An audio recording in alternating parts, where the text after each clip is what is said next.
Bonjour, bonsoir, Bandeko, le Sako, il y a des bolombok de fait international. Il y a peuple mokonzi, peuple souverain. Bokoto, tout sur le lamouké. Bokoto, to indi samouké parce que non, trop c'est trop. Trop c'est trop, Bandeko Nangai. Vraiment, je suis fâché. Mais, tokolo bakaka, toko tikate, toko lembate.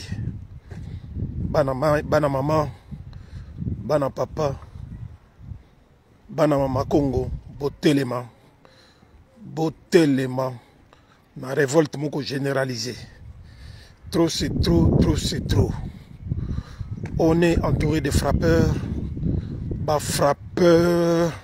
bozo continue ko beaucoup là, frappeurs, na kati ya lopango, boza koye bate.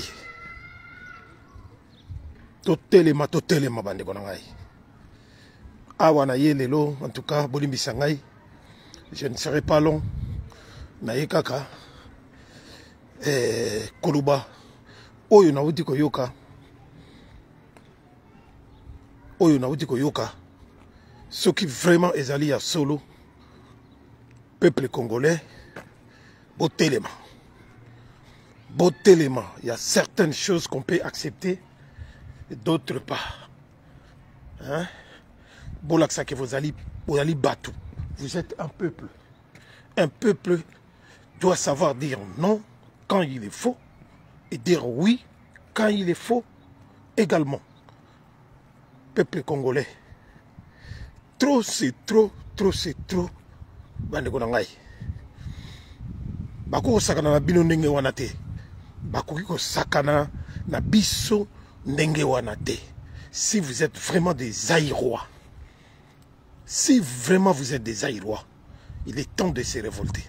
Il est temps de prendre chacun quelque chose, de sortir en masse. Chacun dans son coin doit faire quelque chose. Sinon, il sera trop tard. Mais vraiment trop tard.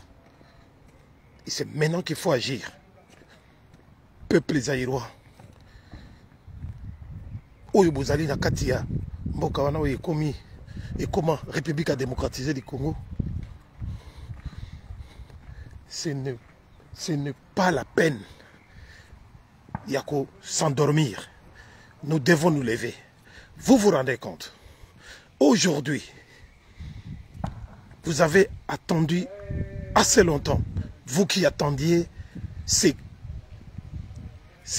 pauvres gouvernements, des imbéciles, des idiots, des voyous de la politique, des criminels disons, et des criminels économiques, Oyo, Bino Bozaï Gozela, soi-disant gouvernement. Germain Bafalanga, le Sako. Partagez le direct, je ne serai pas long. Bouino Batoubouzako Zela, soi-disant gouvernement. Dans ce pays-là, ça fait 20 ans que nous sommes en train de vivre ce qu'on ne trouvera jamais dans un autre pays du monde. On vous l'a dit, on vous l'a toujours dit, que notre pays, c'est un pays occupé. Donc, gouvernement, oyo, soi-disant, gouvernement, et ça, gouvernement, il y a pas miyibi, il y a pas frappeur, il n'y a pas de sérieux du tout. Il n'y a pas de sérieux. Il n'y aura jamais de sérieux. Donc, Mboka Nabiso et Zamboka Oyo, il faut qu'il n'y ait Batumusus et qu'il n'y ait pas Rwandais. Qu'est-ce que nous allons gagner dans tout ça? Mais rien du tout. La preuve, 18 ans de Kabila, on n'a rien gagné du tout. Et maintenant, les 5 ans de Félix Tshilolo, Limbondo Sabi Carbonate, un voyou de la politique qui ne connaît rien de la politique, un criminel, un traître qui est toujours là en train de trahir le peuple congolais. Bande Konangaï, Botelema, 16 millions, vous vous rendez compte, 16 millions de dollars, rien que pour l'installation de ces gouvernements fantoches. Oyo, Bazeli Sibino pendant 5 mois et demi. Bazeli Sibino gouvernement wana pour la Félix pas bimisa gouvernement wana Bazeli Sibino 5 mois et vous attendiez quoi na kati ya gouvernement wana, mais rien du tout. Beaucoup zoyé le comme côté 16 millions juste pour l'installation du gouvernement wana. Vous vous rendez compte? Tolo bate mais bino quand est-ce que vous fungula la mise? Quand est-ce que vous télément? Quand est-ce que vous courage à agir? 16 millions. Avec 16 millions, vous pouvez construire plus ou moins 15 km, 15 à 20 km de route. Nakata Kinshasa wana. Oye banzela, oye bukana, ba foule comme partout. Bokoki, kotonga, balabala, misusu yasika, nini, hein? Na mbongo wana. Na 16 millions wana. Régis des Zangaka 5 millions à Pamba pour rétablir la situation de l'eau. Nakata Yamboka wana, na Kinshasa wana. Na 16 millions wana. Mais problème il y a courant. Mais ce qui balongolika kata 5 millions ya Pamba. Bakoki ko rajouter nombre yaba transformateur électrique. Na commune zone pour faire fonctionner courant na norme moko ezali légaux. Bande Konangaï, vous allez continuer à souffrir comme ça pendant que les autres sont en train de manger avec l'argent du pays. Les autres sont en train d'utiliser tous les deniers publics au profit de Bangomoko. Naba intérêt de Bangomoko personnel. Vous vous rendez compte? 16 millions juste pour l'installation de ces gouvernements. 16 millions ils ont pour sombi la bango ceux qui quitter sika pakola couleur ya sika sala bo minyo ceux qui na 16 millions. Vous vous rendez compte? Bakosomba voiture wana bakoza bambongo bakotiana ba compte na bango ainsi de suite. 16 millions wana. Peuple a croupir na misère, yanzala. Vous savez qu'avec 10 millions, mais ce qui bâtiment par exemple na économie en boka, ça va arranger beaucoup de choses. Ça va arranger beaucoup de choses. Dollar ezakomata. Bazoko ko arrêter situation wana te. Pourquoi? Parce que ça miyibi. Toujours toujours na kate ba retrouver commission. Na kate ya mbongo wana. Mais bakoki ko somba ba machine agricole. Par exemple, pour ko sala ba bilanga. Au lieu que tous allons toujours na économie moko comment est-ce qu'on appelle ça? Économie moko que batu tous à la batu moko tous à la dépendre kaka na ba produit venant de l'étranger. Mais au lieu biso moko to produire na ba mongo wana bakoko sala effort pour na ba mongo wana ba faire tourner yango na kati ba entreprise agricole. Mais lelo oyo ce qu'ils trouvent à faire, la première chose à faire c'est de dépenser plus de 16 millions juste pour l'installation ya gouvernement. Et puis bambongo wana eko bota eloko moko te bande konangai. Excusez-moi, il y a un peu de bruit ici. Je dois quitter. Je dois changer de place parce qu'il y a trop de bruit. Bon, les ça.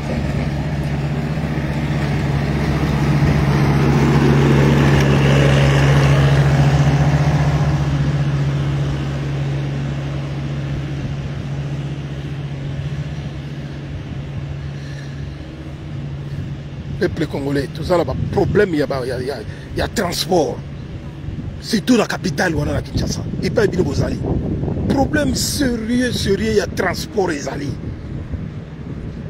Problème sérieux, il y a transport. Pourquoi ne pas arranger le problème, il y a transport, bateau batambola bien en boka wana, va se déplacer, bateau bazako débrouiller, bazako sala quand même dans ma vie. Pourquoi na kati ya mbongo wana? Pourquoi na kati ya mbongo wana? Ils ne peuvent pas arranger les problèmes des hôpitaux. Il y a hôpitaux, il y a sika, problème, il y a médicaments, il y a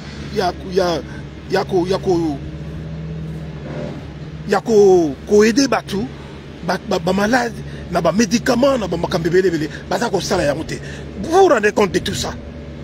Ça prouve à suffisance que batou na balingi binoté, balingi peuple wanate. Félix, c'est un menteur. Félix, il est là juste pour les comptes. Il y a bateau, ça y est pouvoir sans pouvoir. Hein? Rwandais, na occidentaux, oyo bazana sima, oyo bazako profiter na ba richesse ya mboka na biso. Félix n'est pas là pour nous. Félix akosalaka iloko mote pour na biso. Moyibi aza moyibi, moyibi akotikala kaka moyibi. Akozala na kaka escroc. Félix bandeko na ngai soki bo bimeli ete, soki bo bilité, soki bo sali oyo bokoki ko salate, boza ko zela. Kaka bo pesinyo so blobi bo pesinyo so na Nzambe, Nzambe akosala, mais Nzambe asala tout. Nzambe apesa biso bo mengo nyonso oyo bato balukaka na mokili. Ezala kata mboka wana. Soki bino boza ko zela que Nzambe asala ce miracle, boza ko tukopesa ene kanda. Bo bimande na ba église, bo bima na ba église, bo bima na ba églisette, bo bima na ba pasteur, ba pasteur, ba pasteur oyo baza ko kosa bino. Ce sont tous des aventuriers. Bango tout ba travailler pour l'occupation. Bango tout ba travailler na Félix. Bango tout ba travailler na ba Hippolyte Kanambe. Bango tout baza ensemble na ba Rwandais, ba Ougandais, ba tout ba oyo baza ko salela occupation wana. Ba oyo baza ko favoriser nini biso tozala moins développé na mokili. Bande ko ngai tokoloba na bino na moko nini, tokoloba na bino la langue nini, parce que trop c'est trop, trop c'est trop. Mabele wana ezali héritage ya bakoko na biso, ezali héritage ya bakoko oyo etikali pona bana ya bana na biso. Soki lelo totelemeli yango te bandeko na ngai, nous risquons gros. Nous risquons gros, c'est-à-dire nous finirons par devenir des véritables esclaves. Ya bat oyo bazako tribaliser mboka wana. Félix Tshisekedi, Augustin Kabuya et les autres, Kazadi, Batouana tout, Batouana ya ethnie luba, lobby, kotika te, bino ozomona bango net blagaka. Blagaka te Batouana. Batouana réfléchissent comme les Tutsis. Bazako réfléchir le fonctionnement, bazana fonctionnement nembo na Batutsi. Tutsi alingaka partout azako kende a dominer. Tutsi alingaka partout kende a dominer. Alors ceux qui bino bozako zoyango à la légère. Bozo zoyango à la légère. Comportement on a Félix. Il y a tribalisme, il y a Félix. Népotisme, il y a Félix. Hein? Gangstérisme, il y a Félix. Il y a Félix. Soki botique, botalika kaningi wana. Nous finirons très très mal. Et il faut que télémélaï. Félix, c'est le malheur et la malédiction de notre pays. Aguaya, Samatone Aguaya, le Sako. Bandeko nangai, bo sala et loko iboko iko sala. C'est maintenant ou jamais. Biso to le balo blemino, to le mbate to zolo bakaka. To zolo bakaka. Mais bozo mona binomgo ba preuve. Comment voulez-vous nanzala oyo toza nango na mboka wana bato baza ko souffrance tokomi na souffrance bato baza ko souffrir tokomi na souffrance il y a plus de 10 000%. Vous vous rendez compte? 10 000% il y a souffrance. Mais vous continuez paisiblement à vaquer à vos petites occupations. Mais ils ont ça la bine comme côté. Quelle sorte y a peuple vous êtes-vous? Il y a un mobile sur le bar la bine n'engwa. Boza peuple y a ndengeni. Ou y a que supporter pas ce na niveau. Hein? Boza peuple y a ndengeni. Donc botelema. Botika, Buzoba, Bolata, état d'esprit, il y a révolte. Botelema. Et ça, c'est ce que vous avez zélaté. Et il y a zélaté. Et ça, il y a zélaté. Et ça, il y a repoussé l'année prochaine. Oh, c'est la 2028. Mais vous êtes des malades. Mais tout le monde ça bien. Qu'est-ce que vous allez attendre Tina 2028 pour gagner quoi? Pendant que Félix Tshisekedi est en train de vous trahir de fond en comble. Peuple congolais.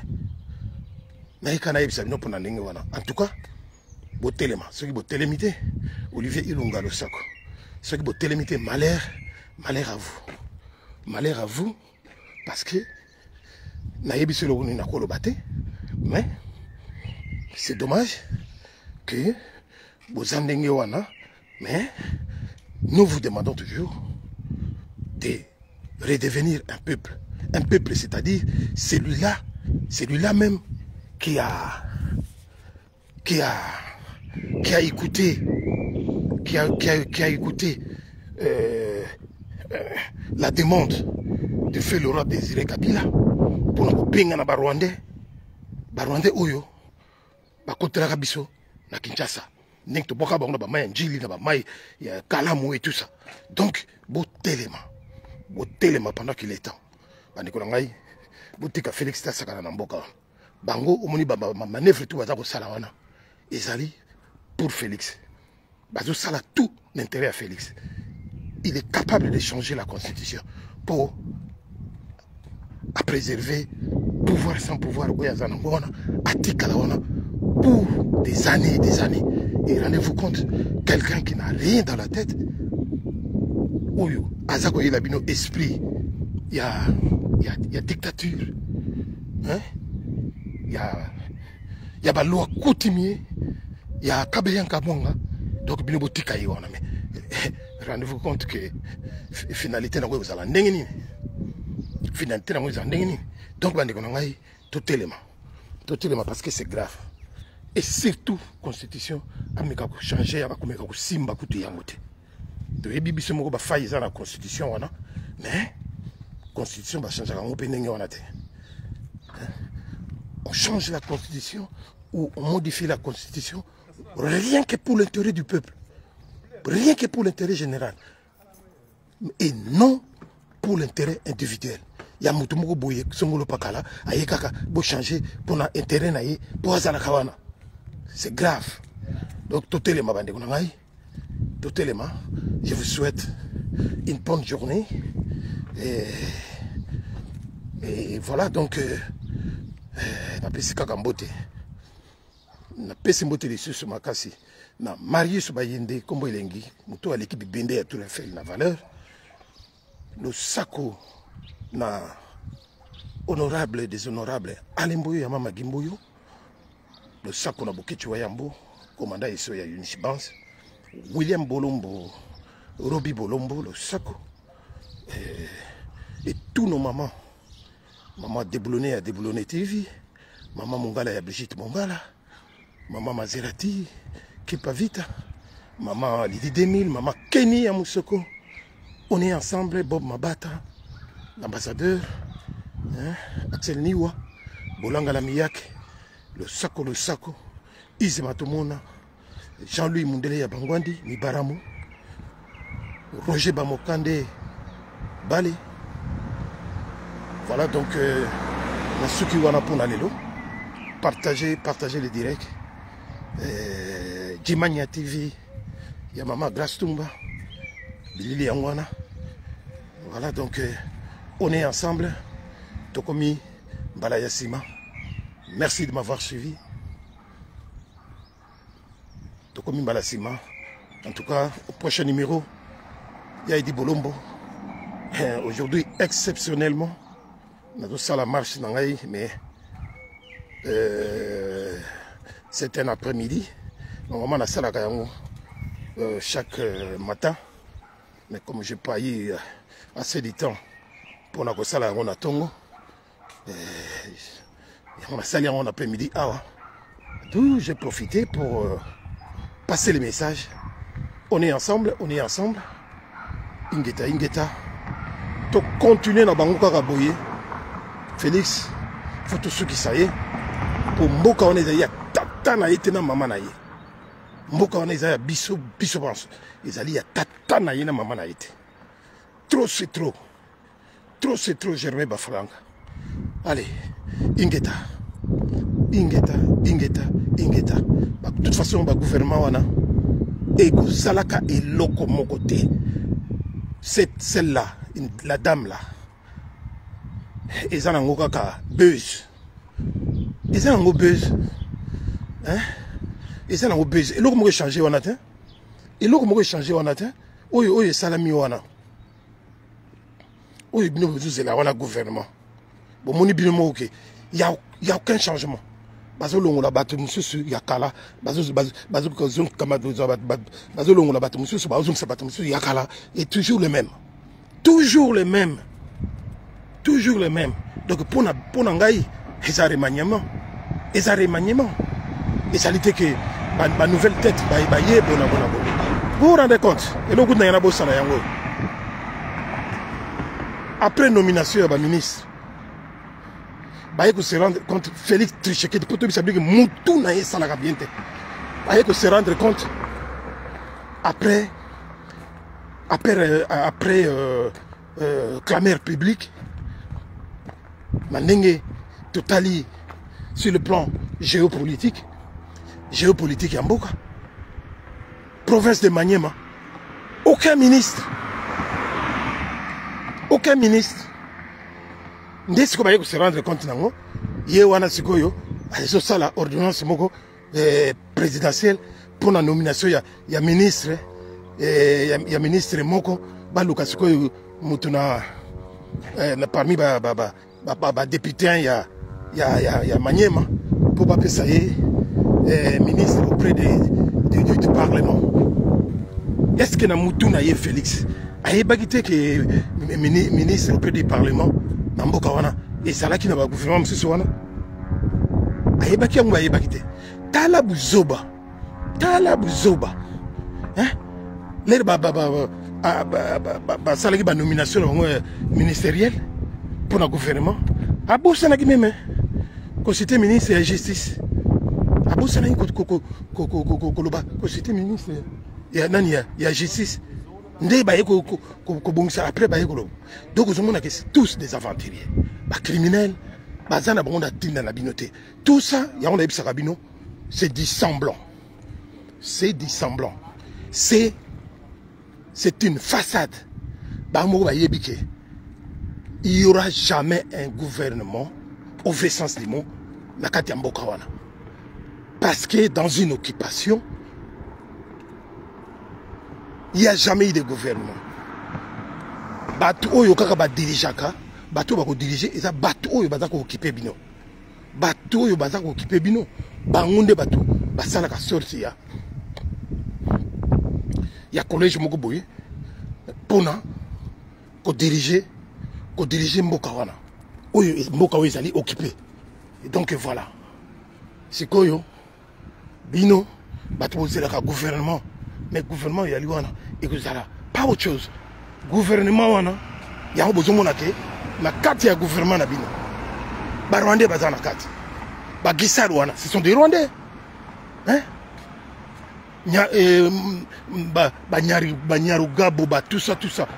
Les loyaux, Bizi, Nani, Rubero. Azongi les sous na carte Sénat. En remplacement, il y a Gisaro, Oyo, nommé ministre de l'infrastructure. Bon, pourquoi banomaka ye bazotia kaka wana na infrastructure et ça ba directive aux autres na Libanda parce que bato ba diriger biso na Libanda ya ba Rwandais. Parce que bango ye faza à la place wana oya ba infrastructure banini pour na ndenge balingaka ba kabula mboka ba balkaniser mboka. Donc bandeko na ngai ce n'est plus on n'a plus d'autres choses à démontrer. Tout est là. Tout est là, manigancé depuis le Rwanda, depuis l'extérieur, depuis Oyo, commanditaire na bango, tout est à Kalibanda. Donc notre pays, Félix Wana, il n'est qu'une étiquette. Azana yé marionnette, un bon à rien. Donc, yé pour préserver place na yé, il y a pouvoir sans pouvoir. Il y avait des tariens naïe, n'engatamona ba sapirouge ya ko yiba bambongo na ba voyage kili. Donc il va céder, il va céder en tout et pour tout. To longola ye bande ko ngai. To bengana ye. Il y a que ça à faire.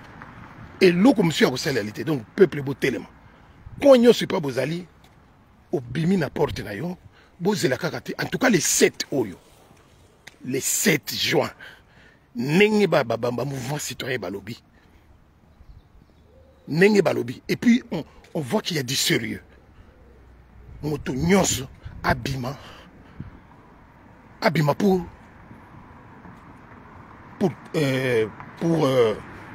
montrer sa colère, pour manifester contre le gouvernement de Félix Tshisekedi, contre la gestion des affaires, il y a Félix Tshisekedi. Oyo, azali na escroc et yebani na mokili mobimba. Azana ye aventurier. Azako bomambo na abomi mboka na ndenge mboka osakanate. Donc le 7 juin oyo, ndenge ba mouvement citoyen ba bengisi bino, obima ya ebele pour agir. Au moins bobanga te. Bako bomaka bino nyoso te. Vous êtes à plus de 15 millions na katia Kinshasa wana. Mais de quoi avez-vous peur? Félix, ako boma moko mi balé ako boma 100 000 personnes te. Alors il est temps que bino bolongo la kobanga. Bolongo la kobanga parce que si bozo continuer na kobanga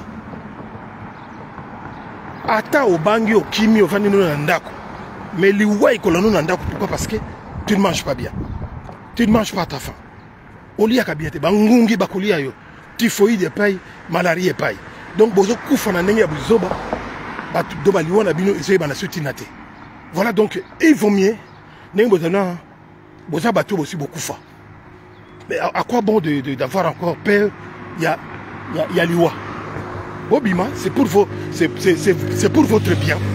Donc bandeko ngai on a ngana ifemno yangwana donc la suki hein oya zali na mato ya koyoka ayoka yoba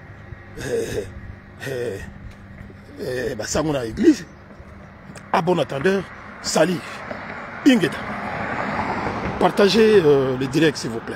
Il y a Edi Bolombo qui était là avec vous. À la prochaine occasion. Ingeta.